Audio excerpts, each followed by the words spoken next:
Hello, and welcome to this series of interviews for Phil Hill and HBO Systems. I'm your host, Bill Metcalf.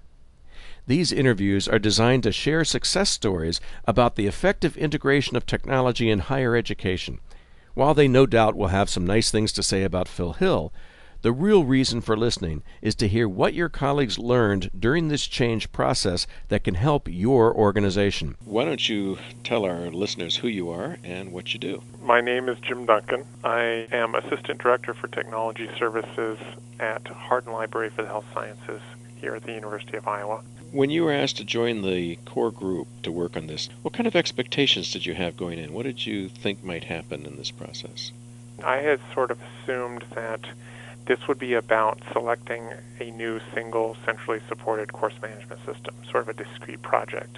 And what I found is that we were taking a step back to look at it in a much broader view.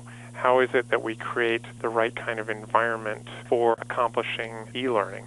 And the course management system selection process is just one small component of that overarching goal. Once I understood that our framework was much broader than that, I think empowered me to begin to think a lot further along this line of integrations and creating this whole fabric.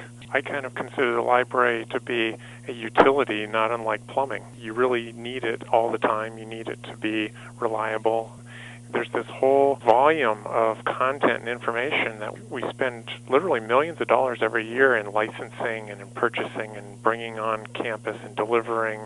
And I think for us to get the best out of our buck, we need to make it content that's easy to use. We need to get it integrated in interesting ways that are natural for students or staff or faculty. You're a student in an entry-level history class, and there are readings that you need to do. Right now, a faculty may have to identify what articles that student would need to read and then provide the citations for those. So then the student would have to go to the library either virtually or in a physical way, locate those articles, perhaps print them out or photocopy them. Instead, if you had a system that allowed some integration, why couldn't you have the faculty member simply identify the article by checking a box off of a list, and then bingo, that when the student comes into that course, there's the reading list and it's already populated with the titles for those articles, and a student clicks that title and there you go. There's the article one click away.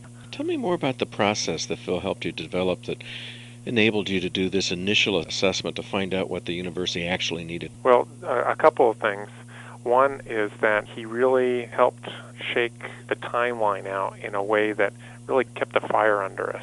I think too often, because this is really hard stuff to do, simply making the rounds and following through with communication, not just promising things, but really coming back, he really helped us remember that we needed to keep completing that cycle, circling over and over and coming back over and over.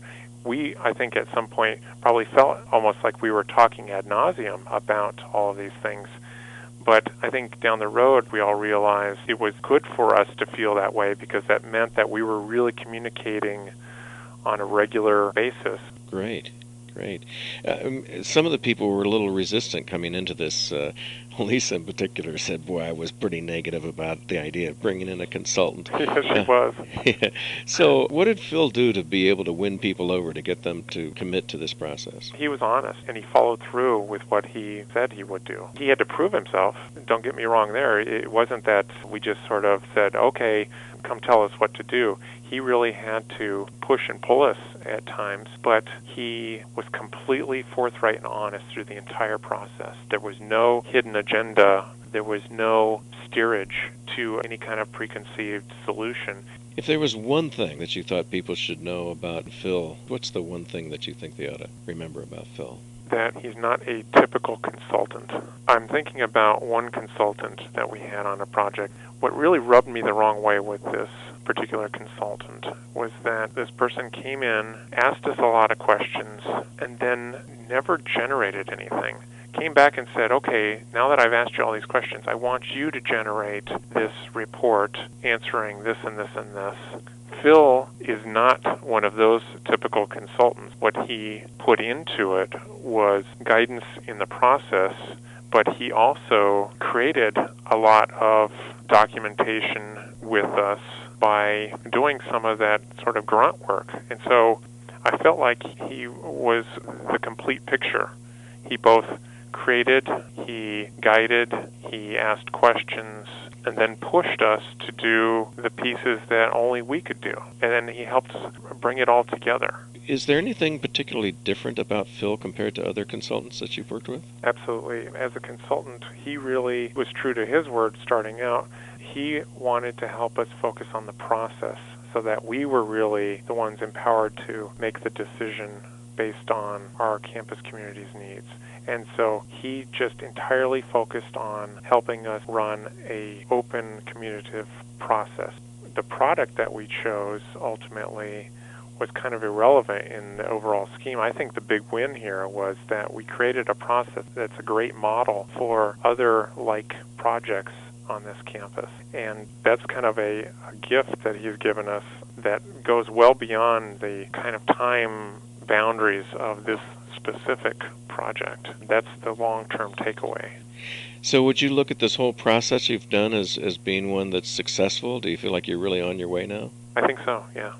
This wonderful work at the University of Iowa was clearly made possible because all of the stakeholders were willing to set aside their personal agendas to create an integrated technology solution that would work for all concerned. Phil Hill has played an instrumental role in helping the university develop this solution.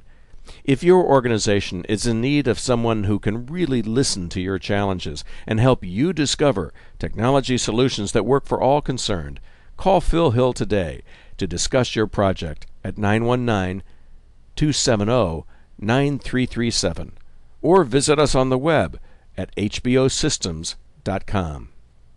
HBO Systems, bridging the gap between strategy and operations and building consensus among all stakeholders.